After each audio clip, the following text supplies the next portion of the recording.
प्यारे बच्चों, आज हम अपने चैप्टर विलियन का एक नेक्स्ट बड़ा मज़ेदार टॉपिक जिसका नाम है परासरण और परासरण दाब उसको डिस्कस करेंगे। तो पहले मैं टॉपिक का नाम डाल देता हूँ। टॉपिक का नाम है परासरण एवं परासरण दाब। परासरण दाब इसको हम कहेंगे ऑस्मोसिस। ऑस्मोसिस और इसको कहेंगे ऑस्मोटिक प्रेशर। Osmotic pressure.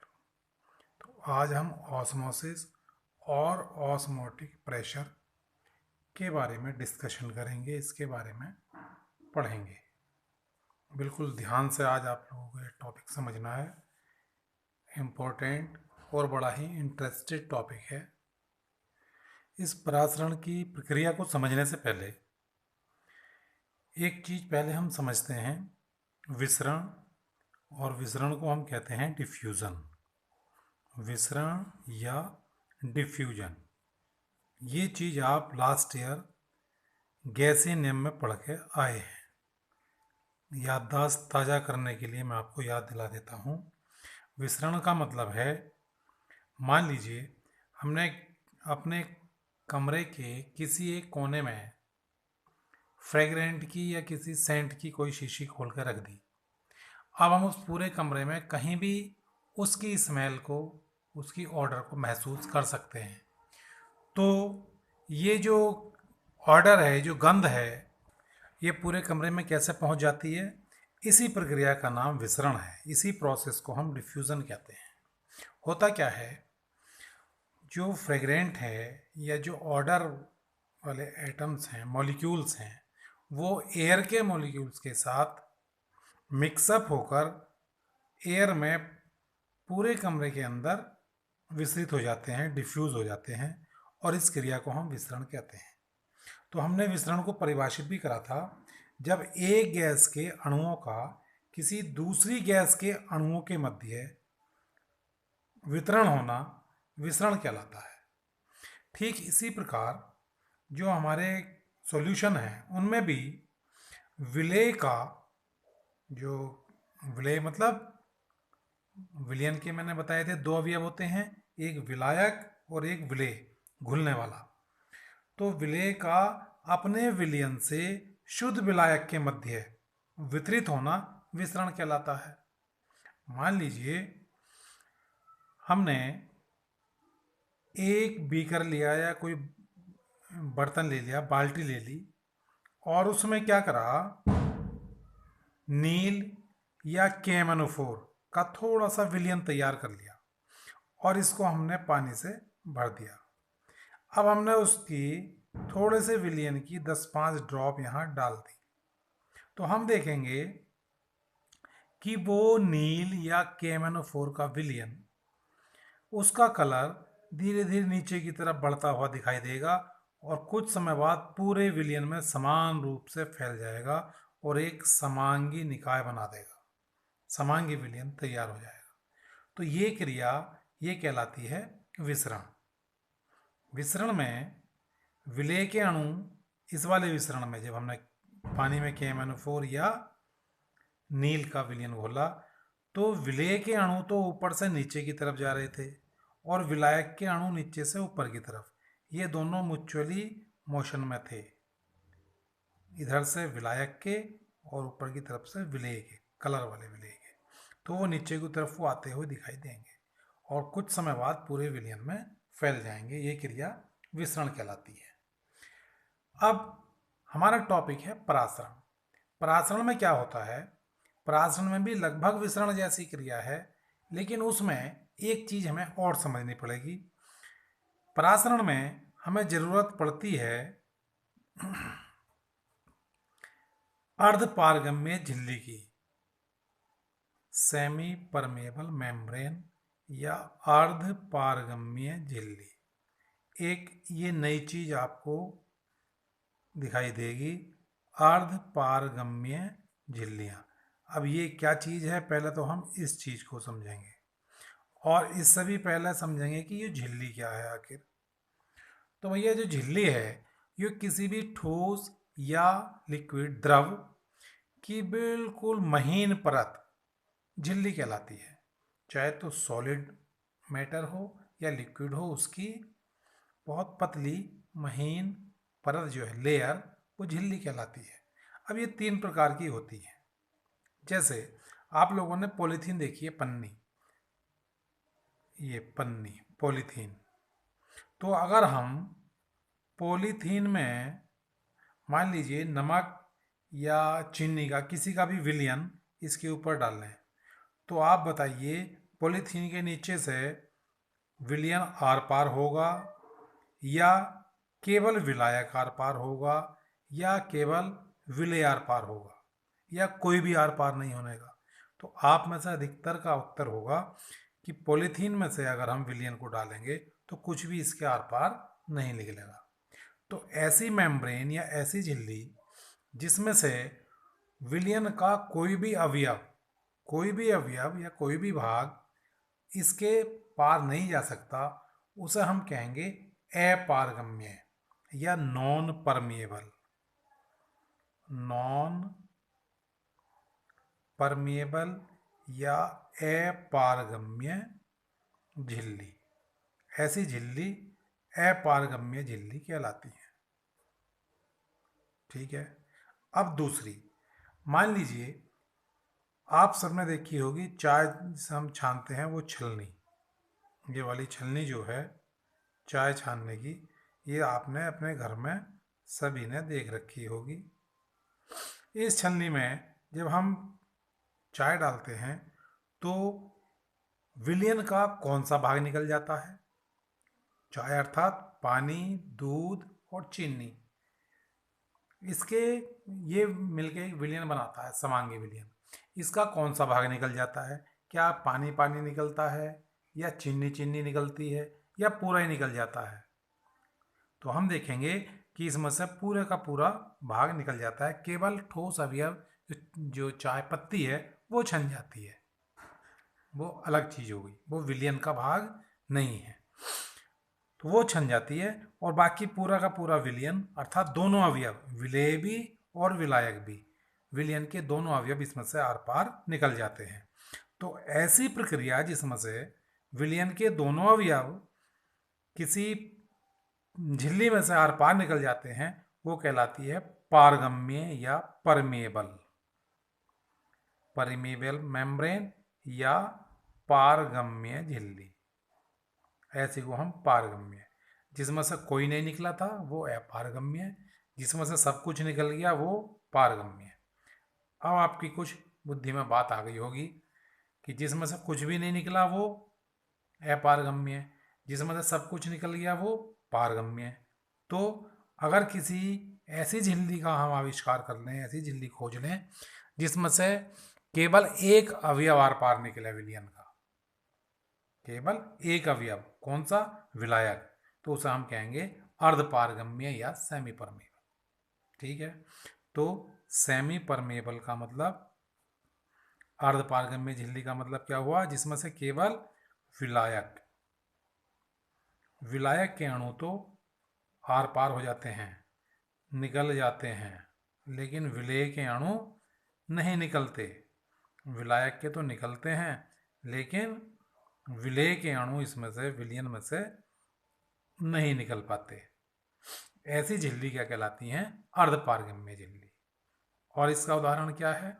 जैसे जितने भी लिविंग थिंग्स हैं, प्लांट हों चाहे एनिमल्स हों, उनकी सेल वॉल यानी कोशिका भित्तियाँ, कोशिका झिल्ली या कोशिका भित्तियाँ, ये क्या कहलाती हैं? Semi permeable. अंडे की झिल्ली है, बकरे का मूत्राशय है, आमाशय है, ये सब सेमी परमेबल है। कुछ झिल्लियाँ हमने केमिकल से ही बनाई हैं, जैसे कॉपर फेरोसाइनाइड Cu2FeCN6, इसको बड़े ब्रैकेट में कर देते हैं, ये भी हम आगे पढ़ेंगे। ये कोऑर्डिनेट कंपाउंड है Cu2FeCN6 कॉपर फेरोसाइनाइड। ऐसे ही कैल्शियम फास्फेट है। कैल्शियम फास्फेट का क्या सूत्र होगा? Ca3PO4 का होल ट्वाइस। कैल्शियम फास्फेट है। ये सब क्या कहलाती हैं? ये केमिकल या रासायनिक झिल्लियां कहलाती हैं जो अर्धपारगम्य होती है। तो हमने अर्धपारगम्य झिल्ली देख ली। अब हम आते हैं अपने मुख्य टॉपिक पर जिसका नाम है परासरण। अब आप लोग परासरण देखेंगे, परासरण आखिर कहते किसे हैं। तो परासरण का मतलब है जब हम विलायक के अणुओं को, शुद्ध विलायक को, मान लीजिए ऐसे समझिए आप, मैंने कोई बर्तन ले लिया है, ये एक मैंने बर्तन लिया, इसमें यहाँ एक मैंने अर्धपारगम्य झिल्ली लगा दी, बिल्कुल इसके सेंटर में। ये अर्धपारगम्य झिल्ली हो गई। ऐसे शो कर देता हूँ मैं इसे। ये हो गई सेमी परमेबल मेम्ब्रेन, अर्धपारगम्य झिल्ली। और इसमें इधर की तरफ मैंने दिया शुद्ध विलायक, सपोज H2O ले लिया, जल विलायक, और इधर ले लिया हमने विलयन, इसमें नमक घोल दिया या चीनी घोल दी, विलयन, इधर हमने विलयन ले लिया। तो अब आप बताइए इन दोनों विलयन में किसकी सांद्रता ज़्यादा होगी? इस वाले की, क्योंकि विलयन ये तो केवल विलायक है। अगर हम इन दोनों को ऐसे अलग कर दें तो स्वतः ही विलायक के अणु इस दिशा से इस दिशा की ओर जाने लगेंगे और इसी क्रिया को हम कहेंगे परासरण। अब हम इसे परिभाषित कैसे करेंगे? विलायक के अणुओं का, इसमें ये विलायक है ना, H2O भरा हुआ है इधर ये, और इधर विलयन है। तो परिभाषित कैसे करेंगे? विलायक के अणुओं का कम सांद्रता से, किसकी कम सांद्रता से? विलयन की। ये भी मैं भी आपको क्लियर करूंगा। कम सांद्रता से अधिक सांद्रता के विलयन की ओर, ये विलयन की सांद्रता की बात चल रही है। कम सांद्रता से अधिक सांद्रता के विलयन की ओर अर्धपारगम्य झिल्ली में से होकर स्वतः प्रवाह होना परासरण कहलाता है। फिर से समझने से एक बार, विलायक के अणुओं का शुद्ध विलायक से विलयन की ओर अर्धपारगम्य झिल्ली में से होकर स्वतः प्रवाह परासरण कहलाता है। या हम ये भी हो सकता था कि दो विलयन लेते, इधर मान लीजिए सांद्रता थी C1 सांद्रता का विलयन, इधर C2 सांद्रता का विलयन, और C2 की सांद्रता C1 से ज़्यादा है। ये सांद्र विलयन है, ये तनु विलयन है। इसमें विलायक की मात्रा कम है, विलेय की ज़्यादा है। इसमें विलेय की कम है, विलायक की ज़्यादा है। तो कम सांद्रता से अधिक सांद्रता की ओर विलायक के अणुओं का अर्धपारगम्य झिल्ली में से स्वतः प्रवाह परासरण कहलाता है। ये परासरण की परिभाषा हुई। अब मैं जो बताने जा रहा था, ध्यान से सुनिए। ये हमने परिभाषा दी है विलयन की सांद्रता के आधार पर, कम सांद्रता से अधिक सांद्रता के विलयन की ओर। अगर आप यही परिभाषा विलायक की सांद्रता के आधार पर दें तो विलायक की सांद्रता किधर ज़्यादा है? इधर पानी ज़्यादा है, शुद्ध विलायक है। तो क्या परिभाषा दोगे? अधिक सांद्रता वाले विलायक से विलायक के अणुओं का कम सांद्रता के विलायक की ओर अर्धपारगम्य झिल्ली में से होकर गति करना या विसरित होना क्या कहलाएगा? परासरण कहलाएगा। ठीक है, ये हुई परासरण की क्रिया। अब ये दो तरह की होती है भैया, परासरण की क्रिया दो तरह की होगी। एक मैंने बता दिया स्वतः प्रवाह है, झिल्ली लगाते ही जैसे हम विलयन डालेंगे भिन्न भिन्न सांद्रताओं के, तो परासरण की क्रिया स्वतः होने लगेगी। हमें कुछ नहीं करना, बाहर से कोई प्रेशर नहीं, कोई एनर्जी नहीं देनी है, स्वतः होगी। ये दो तरह की होती है। एक को हम कहते हैं अंतः परासरण, एक को कहते हैं बाह्य परासरण, एंडोऑस्मोसिस और एक्सोऑस्मोसिस। एंडोऑस्मोसिस का मतलब क्या है? चलिए लगा तो इसे भी पढ़ते चलें। एंडोस्मोसिस, एंडोस्मोसिस यानी अंतः परासरण, यह है अंतः परासरण। इसका मतलब है अगर हमने किसी बर्तन में शुद्ध विलायक ले लिया, मान लीजिए पानी ले लिया हमने इसमें, और इसमें हमने एक किशमिश डाल दी, ये किशमिश डाल दी, क्या होगा? किशमिश फूल जाएगी। क्यों फूल जाएगी? क्योंकि किशमिश के जो अंदर का विलयन है वो अधिक सांद्र है और बाहर जो पानी है वो तनु है। तो परासरण की क्रिया होगी, किधर से किधर को होगी? बाहर से अंदर की तरफ, इसलिए इसका नाम हो गया अंतः परासरण या एंडोस्मोसिस। ठीक इसका उल्टा दूसरा प्रकार एक्सोस्मोसिस, एक्सोस्मोसिस या बहिर्परासरण। बहिर्परासरण में क्या होगा? ठीक उल्टा, इसमें अंदर गया था आपका बाहर। तो क्या करें?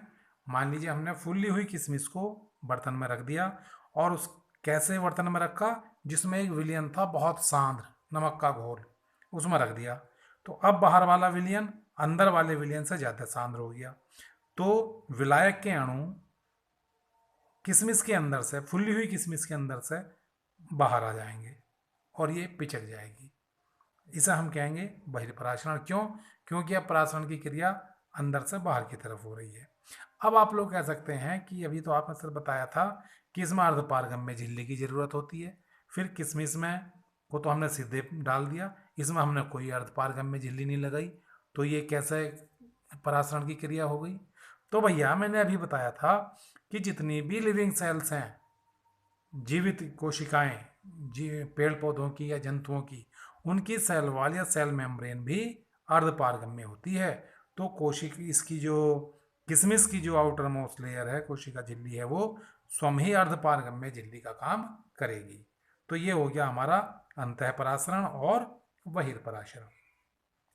अब एक चीज, एक टॉपिक पे काफी प्रश्न पूछ लिया गया है बोर्ड में कि परासरण और विसरण में अंतर। परासरण और विसरण, इनमें क्या अंतर है? तो इस अंतर को भी आप अभी क्लियर करते चलें। तो देखिए बच्चों, परासरण और विसरण में क्या अंतर है? परासरण में अर्धपारगम्य झिल्ली का होना आवश्यक है, मुख्य पॉइंट ये रहा, जबकि विसरण में इसकी कोई आवश्यकता नहीं होती। दूसरा बिंदु, परासरण में कणों का प्रवाह केवल एक दिशा में होता है, तनु विलयन से सांद्र की ओर, केवल एक दिशा में, जबकि विसरण में दोनों दिशाओं में। हमने अभी उदाहरण में दिया था मैंने कि जब KMnO4 या नील का ड्रॉप डालें तो विलायक के अणु नीचे से ऊपर की तरफ और विलेय के अणु ऊपर से नीचे की तरफ जा रहे थे। तो द्विदिशीय या बाई डायरेक्शनल या डाई डायरेक्शनल होता है, दोनों दिशाओं में होता है, ये एक ही दिशा में होता है। तीसरा अंतर, परासरण में केवल विलायक के अणु गति करते हैं, जबकि विसरण में विलेय और विलायक दोनों गति करते हैं, ये मैंने समझा ही दिया अभी। चौथा अंतर, परासरण की क्रिया को रोका जा सकता है। परासरण की क्रिया को रोका जा सकता है, लेकिन विसरण की क्रिया को नहीं रोका जा सकता। ये भी मैं समझाऊंगा कैसे रोका जा सकता है। पांचवा अंतर, परासरण केवल द्रवों में होता है, ये गैसों में नहीं पाया जाता, जबकि जो विसरण है वो द्रव और गैस दोनों में पाया जाता है। तो ये थे कुछ इसके अंतर, 5 अंतर मुख्य हैं, इन्हें आप याद कर लेंगे। अब मैं आपको समझाता हूं कि परासरण की क्रिया को आप कैसे रोक सकते हैं और उसको क्यों नहीं रोक सकते। देखिए बच्चों, अभी मैंने इस चित्र से आपको परासरण की क्रिया समझाई थी। हमने जब, फिर से मैं चित्र बना देता हूँ लो एक बार, ये हमने ये एक बर्तन लिया था, इसमें सेंटर में एक परासरण कराने के लिए सेमी परमेबल मेम्ब्रेन या अर्धपारगम्य झिल्ली लगा दी थी, ये रही, ये हो गई सेमी परमेबल मेम्ब्रेन। एक तरफ मैंने इसमें बताया था कि भैया हम कम सांद्रता का ना लेके हम शुद्ध इसमें विलायक ले रहे हैं, जल H2O, और इसमें हमने ले लिया था विलयन। अब प्रश्न ये आया था, हमने ये तो बता दिया था कि इसमें से विलायक के अणु इधर से इधर की तरफ जाएंगे, जल के अणु। लेकिन प्रश्न ये आता है कि जल के अणु इधर से इधर ही क्यों जा रहे हैं, इधर से इधर की तरफ क्यों नहीं जा रहे। तो देखो इसे समझ लो, किसी भी अणु को या किसी भी चीज को स्थान परिवर्तन के लिए बल की या दाब की आवश्यकता होगी। जब जल के अणु इधर से इधर की तरफ जा रहे हैं, इसका मतलब कोई ना कोई दाब कार्य कर रहा है। और वो दाब कौन सा है, वो है वाष्प दाब। हम जानते हैं कि शुद्ध विलायक का वाष्प दाब अधिक होता है तुलना में विलयन की। विलयन का वाष्प दाब कम होता है, जबकि विलायक का वाष्प दाब अधिक होता है। अभी हमने कोलिगेटिव प्रॉपर्टी में पढ़ा है ये चीज कि जैसे ही हम उसमें कोई विलेय मिला देते हैं, वाष्प दाब में कमी आ जाती है। इसमें भी हमने विलेय मिलाया तभी तो विलयन बना। चीनी मिला दी, नमक मिला दिया, कोई भी अवाष्पशील विलेय मिलाया तो ये विलयन बन गया। यहाँ शुद्ध विलायक था तो इसका वाष्प दाब ज्यादा था। वाष्प दाब जिधर ज्यादा होगा उधर से कम दाब की ओर विलायक के अणु मोशन करेंगे, गति करेंगे। इसलिए जो अणु हैं जल के या विलायक के, वो इस दिशा से इस दिशा की ओर जाते हैं, अर्थात शुद्ध विलायक से विलयन की तरफ या कम सांद्रता से अधिक सांद्रता के विलयन की ओर गति करते हैं। अब नेक्स्ट प्रश्न आपके मन में जो अभी मैंने उठाया था कि इस अणुओं के इस प्रवाह को हम कैसे रोक सकते हैं। अच्छा, ये कब तक जाते रहेंगे इधर, ये तब तक जाएंगे जब तक इन दोनों दिशाओं में, इन दोनों पार्टीशन की कंसंट्रेशन या सांद्रता समान नहीं हो जाती। जब तक C1 और C2 की वैल्यू बराबर नहीं हो जाएगी तब तक ये जाते रहेंगे। तो जैसा कि मैंने बताया कि इन अणुओं को, विलायक के अणुओं को शुद्ध विलायक या कम सांद्रता के विलयन से अधिक सांद्रता के विलयन की ओर जाने के लिए जिम्मेदार फैक्टर कौन है, इसका अधिक वाष्प दाब। वाष्प दाब ही इसके लिए जिम्मेदार है। इसका मतलब अगर हम इधर वाले कंपार्टमेंट में भी वाष्प दाब को इसके बराबर कर दें तो ये इधर आने बंद हो जाएंगे। तो बस इसी का यूज करके हम परासरण की क्रिया को रोक सकते हैं। कैसे रोक सकते हैं, इसमें हम एक इस चैम्बर में एक क्या लगा देंगे, यहाँ एक पिस्टन लगा देंगे, ये रहा पिस्टन। और इस पिस्टन को जब नीचे की तरफ दबाएंगे तो इस पर दाब लगेगा। जब हम इस पर दाब लगाएंगे तो ये परासरण की क्रिया धीरे हो जाएगी। और दाब बढ़ा देंगे, क्रिया और धीरे हो जाएगी। इतना बढ़ा देंगे, तब तक दबाते रहेंगे जब तक कि क्रिया रुक ना जाए। अब हमें कैसे पता लगेगा कि परासरण की क्रिया होना रुक गई है। इसके लिए आप क्या करेंगे, यहाँ से एक दो, एक तो केशिका यहाँ निकाल ली हमने, ये इसका लेवल बताएगी, ठीक है। तो अगर ये लेवल, ये वाला जब तक स्थायी ना हो जाए, अगर ये लेवल पिस्टन का एक दाब बढ़ाने से थोड़ा बढ़ा, मान लीजिए प्रारंभ में लेवल यहाँ था जब हमने इसमें इधर सॉल्यूशन नहीं डाला था, अर्ध पारगम्य झिल्ली लगा दी थी और इसमें प्योर वाटर या शुद्ध जल भर दिया था, तो जल का लेवल यहाँ आ गया था। अब जैसे ही हमने विलयन डाला, मैंने जैसा बताया ये तो स्वतः प्रक्रिया है, स्वतः प्रक्रम है, तुरंत इसमें परासरण की क्रिया होनी शुरू हो गई। परासरण की क्रिया जैसे ही शुरू हुई तो जल के अणु अर्ध पारगम्य झिल्ली को भेद कर इधर की तरफ जाने लगे। जब जल इधर जाने लगेगा तो इसका लेवल नीचे गिर गया, नीचे आ गया। अब हमें इसको रोकना है तो हमने पिस्टन लगाया, पिस्टन से इस पर दाब लगाया, और जब हमने दाब लगाया तो इसमें पहले तो इनके आने की गति कम हुई, अर्थात यो लेवल धीरे धीरे गिरना शुरू हुआ। फिर धीरे धीरे और बढ़ाया हमने दाब तो ये और गति कम हुई। जब ज़्यादा हमने दाब बढ़ा दिया तो ऐसी स्थिति में हम पिस्टन को रोकेंगे जब ये लेवल उठकर यहाँ एक जगह स्थिर हो जाए, गिरना बंद हो जाए। जब गिरना बंद हो गया इसका मतलब परासरण की क्रिया रुक गई। तो इस तरह हम विलयन पर दाब बढ़ाकर परासरण की क्रिया को रोक सकते हैं, लेकिन विसरण की क्रिया को हम नहीं रोक सकते।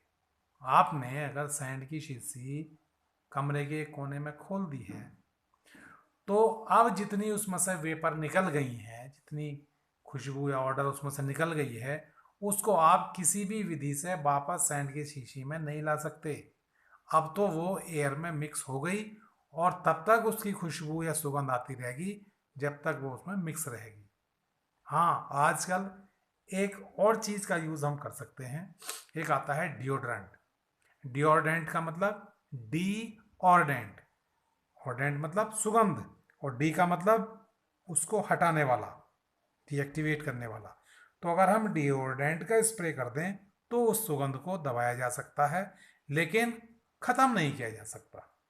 ठीक है, तो परासरण की क्रिया को हम रोक सकते हैं, विसरण की क्रिया को हम कंट्रोल नहीं कर सकते या रोक नहीं सकते। तो ये था हमारा परासरण। अब इसी में है हमारा जो टॉपिक जुड़ा हुआ, परासरण दाब। परासरण समझ में आ गया होगा मुझे उम्मीद है। अब परासरण दाब किसे कहेंगे? तो बच्चों, परासरण दाब का मतलब अभी जैसा मैंने बताया कि परासरण की क्रिया कब रुक गई, जब हमने इसे पिस्टन से यहाँ दाब लगाया। पिस्टन से जब हमने दाब लगाया तो जितना दाब हमने इस परासरण की क्रिया को रोकने के लिए लगाया, वही दाब परासरण दाब कहलाता है। वही दाब परासरण दाब कहलाता है। इसका मतलब इस कंपार्टमेंट का दाब इतना था जितना हमने इस पे पिस्टन के द्वारा लगाया गया, और उसी दाब के कारण ये जल के अणु शुद्ध विलायक से विलयन की तरफ मूवमेंट शो कर रहे थे, इधर गति कर रहे थे। तो कैसे परिभाषित करोगे? परासरण दाब किसी विलयन पर, किस पे लगाएंगे इसे हम? विलयन पे। और अगर हमें इसको नापना हो तो सिलेंडर में यहाँ या यहाँ से निकाल देंगे एक ऐसे ट्यूब, ये, और इस पे भैया